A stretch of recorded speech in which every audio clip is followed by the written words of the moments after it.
Namaskaram and Hari Om to everyone. The last we did was the fourth verse.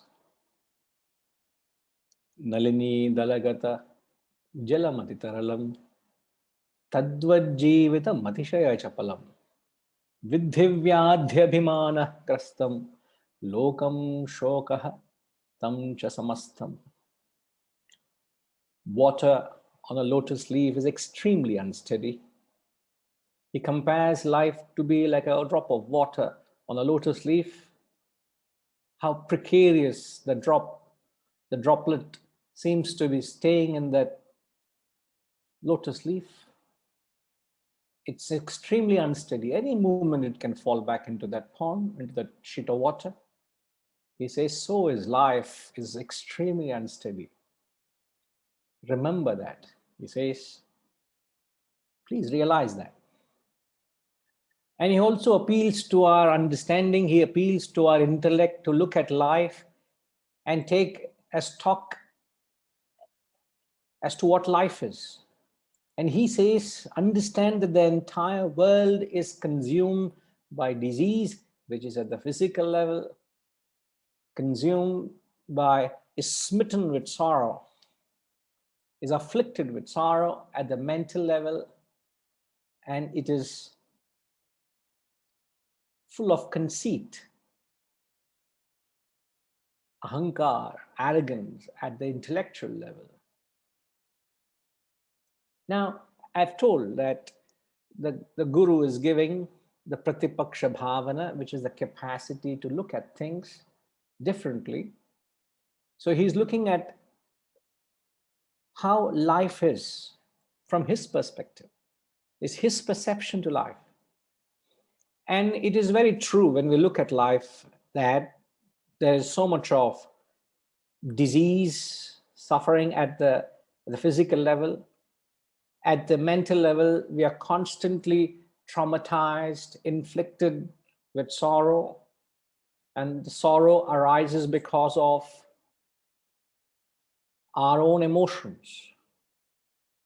There is no other reason that is a cause of our sorrow and suffering. All your sorrow and suffering is caused because of one's own emotions. And all the emotions arise from the desire. And fundamentally, we understand that we are not able to keep our desire and our emotions at bay. We're not able to contain our emotions. We're not able to contain our desire. It's like when the when the waters are not contained, it becomes such a curse. In fact, the Hyderabad city where I am residing, it's my home, the last week or so has experienced unprecedented rain. And the effect of that is it has inundated homes, it has destroyed life's normalcy of life. In fact, certain parts of the city is completely paralyzed. It has happened all over the world. It can happen anywhere. Why it happens is you're not able to contain the water. Something which is a blessing. Monsoon is a blessing. But when you're not able to contain that water, it becomes a curse. Similarly, to have emotion is a blessing. Believe me, it's a blessing to have lovely feelings and emotions. Even at times, you can have anger. And if you know how to manage it, it can be a blessing. But if you don't know how to manage them, it can be a curse. So all the emotions that cause the great sorrow and suffering within, a great loss, Mahati Vinashti, says the Shastras. It's a great loss because we don't understand what is that purpose of life, just dealing with. So everybody is battling with these emotions. Whether you agree or not, I've had so many people in the course of my little journey coming up and completely breaking down. Their lives have shattered. And it all revolves around emotions. There's nothing beyond that. That relationship, that capacity to manage people and emotions is such a big challenge people face that they completely are broken. And I've seen, I've brought people out from the verge of committing suicide, and they felt that there's some last ray of hope that they can come and talk to me. And they feel so hopeless, they feel so helpless. And all is nothing but a mere whiff of emotion. So sad how that this precious life can hold on. Mere emotions, man, come on. Life is much bigger picture than that. So he says there's a lot of agitation, there's a lot of sorrow and suffering at the mental level, and there's so much of conceit and ego and arrogance at the intellectual level. Now, if this be true, why we are not able to perceive it as vividly as we should? One reason is we're all acclimatized to our own experiences. Are you all able to relate to this concept of the word acclimatization? Acclimatization. What does acclimatization do? See, I've reiterated what the Guru is saying. I've also established or maintained that we are not able to perceive the truth as vividly as these great men are perceiving it, even though that being the truth. Why we are not able to perceive the vividity of this truth, even though we are experiencing it? It boils down to being acclimatized. Now, what does acclimatization? I'm just trying to bring you to the pivotal point which I wanted to convey before I move on to the next verse. We're not able to see what they are saying is because of acclimatization. So my question is, what does acclimatization does? What does it do? Yes, Srinivas Garu. Good morning, Guruji. Morning, acclimatization is the conditioning. We have been conditioned with circumstances of the past, the prejudice, what we carry out is the one which is not allowing us to move beyond that threshold and look at the reality and the truth factor. Very true. So in your understanding, acclimatization, what does it do? It doesn't allow us to the factor which you are saying, that we are not able to go through the reality perception. What is the reality? It is just blocking us. The limiting factor. It's something limiting you, not crossing beyond the thought process. That the thought process is because it has been you're carrying with your past baggage, the issues and the concerns that. It is such a heavy conditioning, isn't it? Yeah. It just blocks your vision. You don't see Yes, anything other than what you are meant to see, as it were. What a pity, isn't it? What a pity. And when I say this, each one of you have your own perception to the very statement I'm saying. As I'm speaking, each one of you are limited by your own conditioning, your own past, your own experiences. I would, in fact, slightly draw a difference between conditioning and acclimatization is same, but the perception and acclimatization is slightly different there. But very rightly said, very well said, Srinivasji, But it's very important at every stage that we understand that we should realize that I am not able to see or perceive the reality. I don't see. I'm not talking of the consciousness. I'm not talking of the reality. I'm not talking of the higher echelons of life. I'm talking about seeing simple things as they should be seen. They should be experienced. We lack that perception. What a sad state. Yeah, Mikiji, you had something to say? Please go ahead.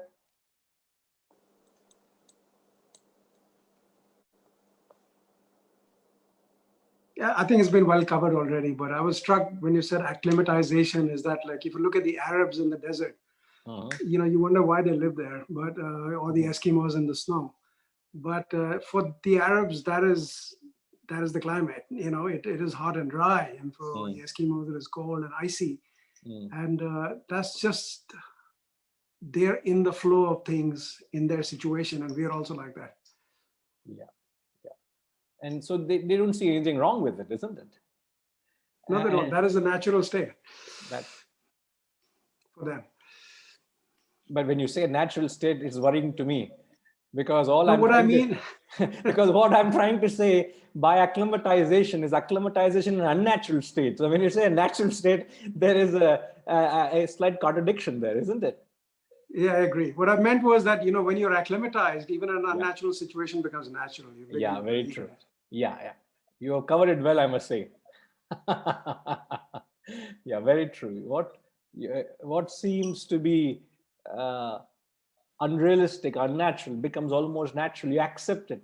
A very powerful example we often give in the context is, if you ever were to get into an experience what it is to live a life of a slum dweller. I've never been, but I know people who have gone on this organized tour of, I think it's said to be the biggest slums in the world, in Mumbai. Dharavi, am I right? And you have organized tours, so it's actually it becomes a part of your tourism. If somebody is wanting to visit that part of India, they would want to experience that. And it sometimes baffles, how can people live in that condition? And it's exactly as Mikiji has said, and Srinivasji also said, that you don't see anything wrong with it. But for us, you may walk, you will struggle to just barely have you can't even breathe, man. You feel suffocating. How can someone live in those conditions? Now, all I must say is, you must bear with this thought that spiritual masters are looking at us as if we are living in spiritual slums. You are living in spiritual slums. You are not realizing how you are conditioned by what you are experiencing, and everybody, you peep your window out on this side, you look at that side, you see everybody is going to the same, man, that's life. In fact, you make your children also believe that's life. But you never ever have experienced, I don't know who said that, I think it's Oliver Goldsmith, he said, you breathe an ethereal air. To be able to experience a life free from disease, free from agitation, free from conceit. They may be glimpses of it. They may be moments where you feel so blessed that you're so peaceful and calm. You feel hale and healthy. You feel humbled by what others have achieved, and you feel you're so very small. There are moments, but no sooner you realize that this consumes us. We are constantly caught up in this grip. It's a very, very sad state. All you got to understand is there's so much out there for you to appreciate, and you got to break that shell of acclimatization for you to start understanding and relating to what they're saying. It's a very heavy shell of acclimatization. We can't think anything other than it. And you only feel helpless for a person who can't think anything beyond it. You feel very sorry. So the appeal of the masters is only just to awaken your intellect to start seeing the realities of life. They're not talking anything other than the ordinary, but just to see things as they are meant to be seen. All right, that was a very powerful message in the fourth verse. So how do you get out of this acclimatization or this condition? How do you help someone? Or even if you have to convey something, if you want to bring someone out, how do you do that?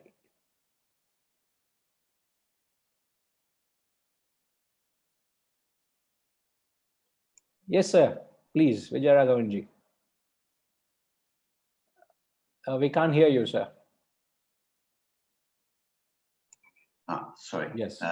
Pranam. By constantly looking at the other side of the thing for each and every aspect which attracts you. Example? Or could you explain yourself further? Yes. whatever you feel is very attractive, like for instance, let us say a money or a particular thing which you would like to own. And we should also think about what would happen if we don't have it. That is, in the absence of that particular item or the relationship or anything, any particular thing. I mean, will it, the thing, and also the negative side of it. If we keep looking at the negative side of it, possibly we will be able to say that the importance of our desire comes down.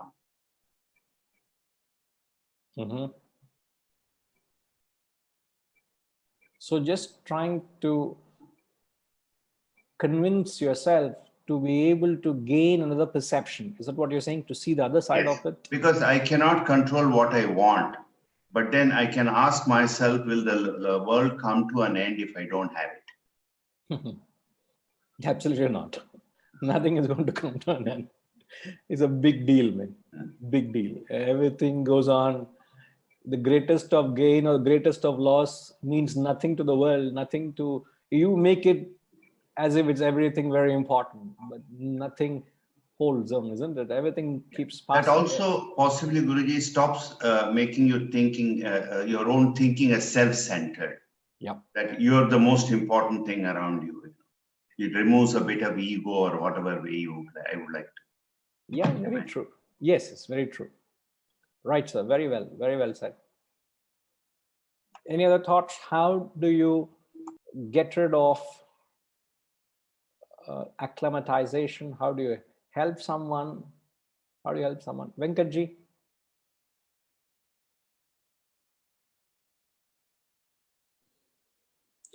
Yes, namaskar.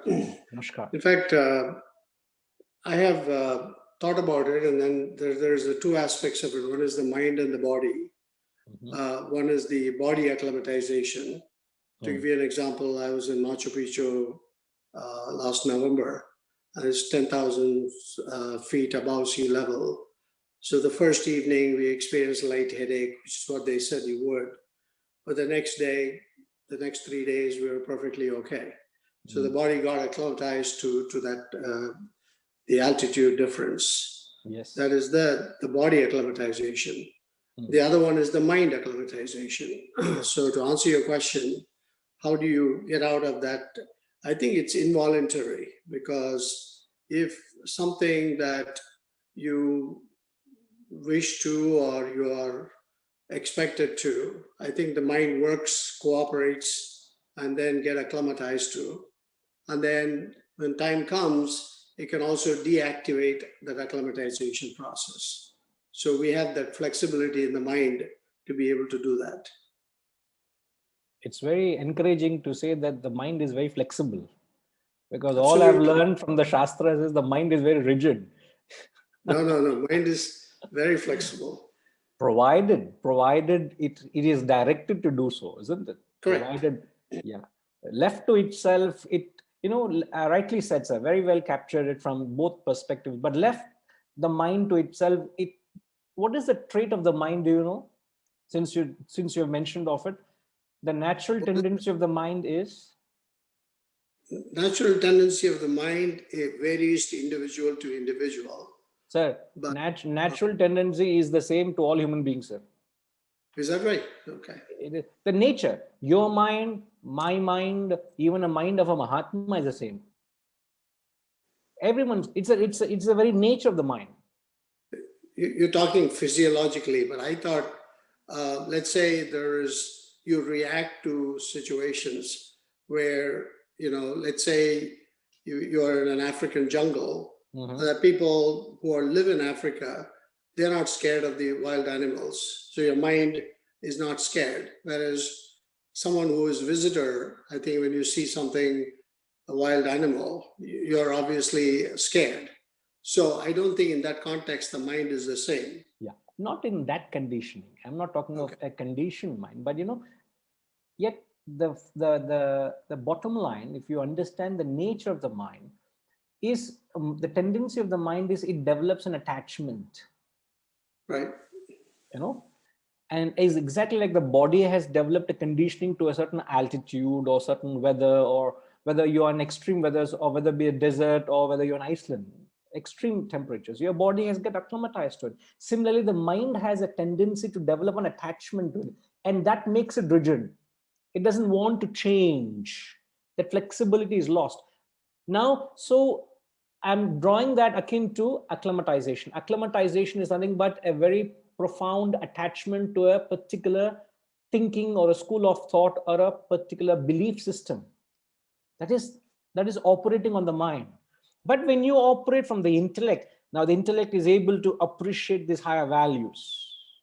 So the intellect guides or advises the mind to be able to live a life of detachment, so that you're able to embrace something more profound, isn't it? You should be able to shed the lower in order to appreciate the higher, isn't it?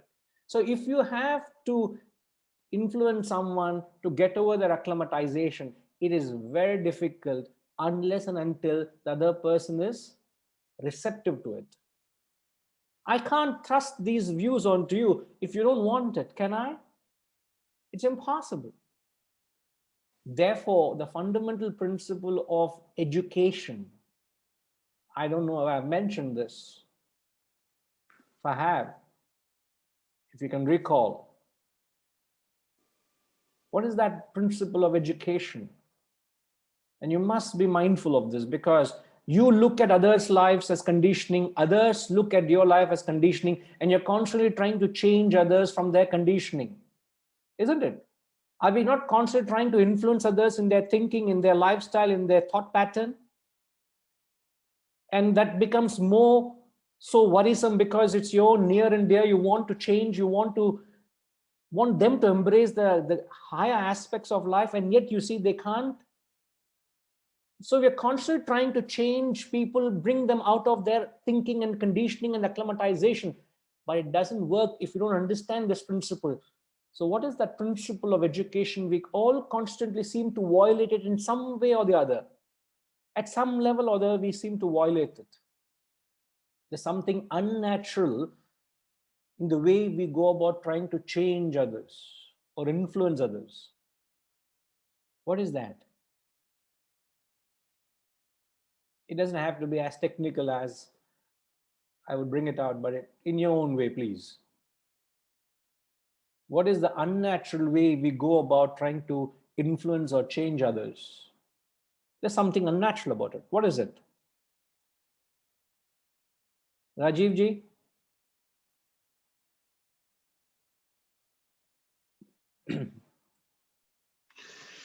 Yeah, I would think that it is, I don't know how to say it. It is, you are just trying to tell someone that you should do like this, but that may not be enough. You have to show by yourself, that this is what I'm doing and this is the result. So maybe if you try this, it may help you, Yeah, I see what you're saying, and I get what you're saying. Very right. I take everything, sir. You're right, in fact, very right. Let me hear from others. Wonderful, sir. Vanita ma, any idea? How do you influence your thinking on others, looking at their conditioning, knowing well they're acclimatized? What is wrong with your one's approach? That we're not willing to accept how the other person is. Who is not willing to accept? The person who wants to change the other person, or wants the other person to be the way that they want them to be.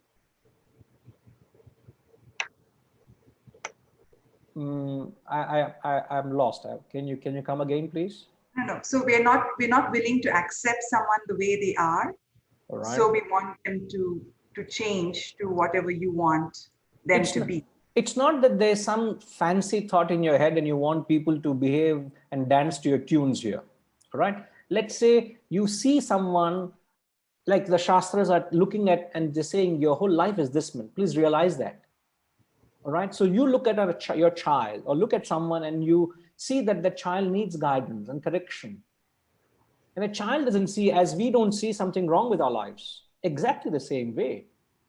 But when we go about trying to transform or convey our wisdom to the children or anyone for that matter, invariably there's a backlash, isn't it?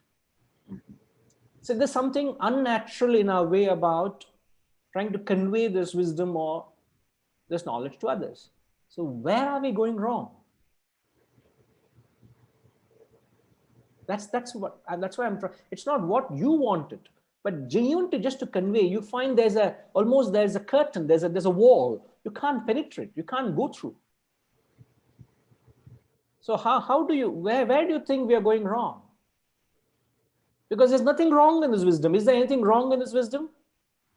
Is there anything wrong in these higher values? No, I don't see anything wrong. But yet, why are they not being gracefully received and accepted?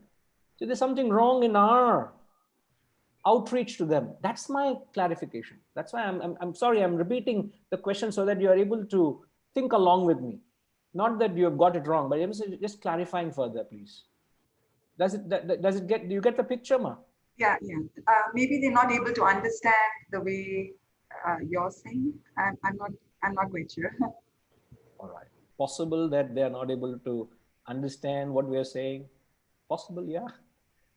Possible. They're not in that frame of mind, maybe. I don't know. I'm not sure. All right. Okay. No problem. Benefit of doubt given to you. I understand that. No problem. Right. Yeah. Mickey Ji. Yeah. Vijayagaravan, just a minute, sir. I'll come to you.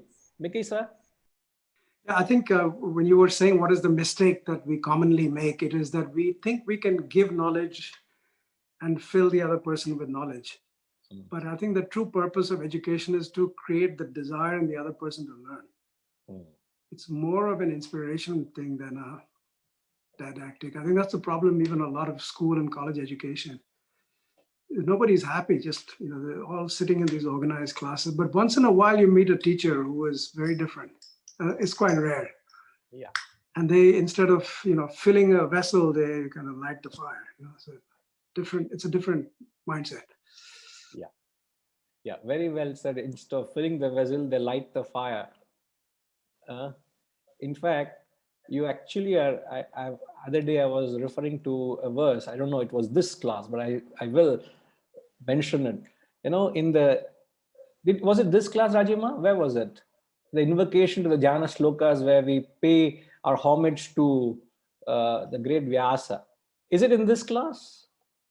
If it's not in this class, I'll even if it's repetition, I'll just, for a matter of fact, mention. I'm just triggered by that statement. It's not, what did you say? It's not filling the vessel, but lighting the lamp, isn't it? Right. In the Jnana Slokas, this verse, he says, Namostu te vyasa vishala buddhe fullara vindayata patra netra yena tvaya bharata thaila purnaha prajwalito jnanamaya pradipaha. I suppose you understand, Mickey ji? I understood Pradeep. The deep, the last part of the verse. In fact, that verse is paying homage or salutations to the author of the text, who is the great Lord Vyasa. And then he's trying to describe the magnetic personality, what a great personality he was. So he says his eyes were like the lotus flowers, means such a magnetic personality he was, such an attractive person he was. And then what did he do? He lit the lamp of wisdom in you, he said. Jnanamaya pradipaha. So he just didn't give knowledge. He gave that wisdom by lighting the lamp of wisdom. And that phrase is, so you're borrowing it from Vyasa, sir. So it's not original. Huh? I'm only trying to tell you it's not original. It is established school of thought. That's all I wanted to say. Now my job is done. Okay. But very well said. It's not that you have, education is not trying to thrust, but rather it's trying to inspire. Very well said. Very well said, sir. Yes, sir. Vijay Raghavanji.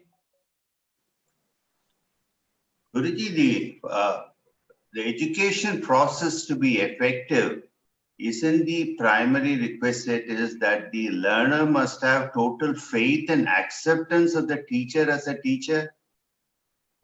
Absolutely, undoubtedly, which many a time is undermined or not even taken into account.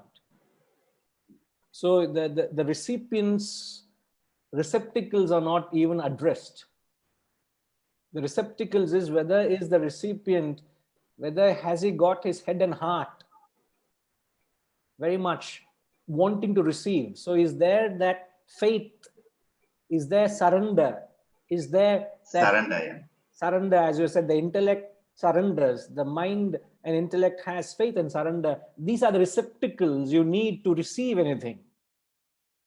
Even for this little transaction we have, there must be some faith on you all, onto the teacher, and you must surrender to the text that here is a profound text which has enough substance in it to guide me through my life and my challenges. You must have this basic element. If that is absent, it's impossible to even continue the journey we are in, isn't it? It's impossible. Very true, sir. Very well, very well. Setuji, you had something to say? I'm sorry.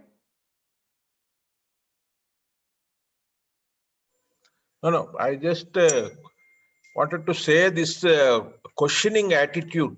We should welcome questions from the students to impart.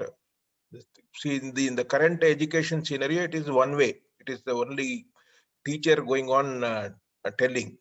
The students are not allowed to question, are not welcome. Very true. Yeah.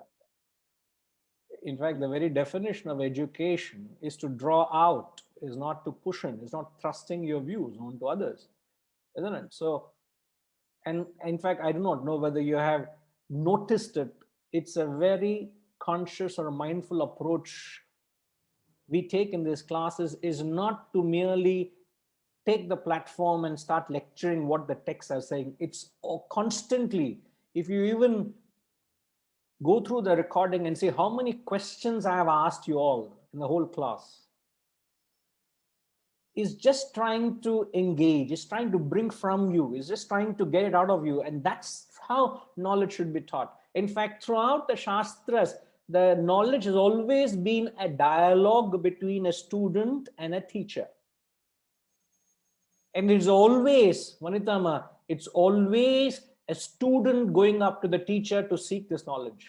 It is never teacher going and taking an attitude of a dictator and telling, take it. It's not do's and don'ts. It's not thou shalt and thou shalt nots. It's rather knowledge is always taken and never given. So this is the principle of teaching and knowledge we violate. Therefore, we can't bring rightfully so people out of their conditioning and acclimatization. And yet, you can't help them because you are breaking or violating the law. You can't influence them because you're violating, you're thrusting your views on others, you're giving it to them when they don't want it. Let them come and take it. If there's anything worthy, let it be noticed through your own actions and let it be taken and never be given. And if you hold on to this principle, you may see your child, you may see someone doing wrong, but you have to hold on to this anxiety of wanting to part this knowledge. You keep doing the right thing. And hopefully one day they will come and look up to you and take their advice. But if you undermine that and constantly thrust this news on them, it's not going to work. It's not going to work. So you can't bring someone out of their conditioning or acclimatization unless and until they are ready for it. You will not be able to come out of it until you're ready for it. Any amount of me saying or doing will not help you, provided you are willing to lecture the same advice what the text is giving. Are you willing to lecture to yourself? It's like you stand in front of the mirror and talk to yourself. That's when the change starts happening. Till then, it's not possible.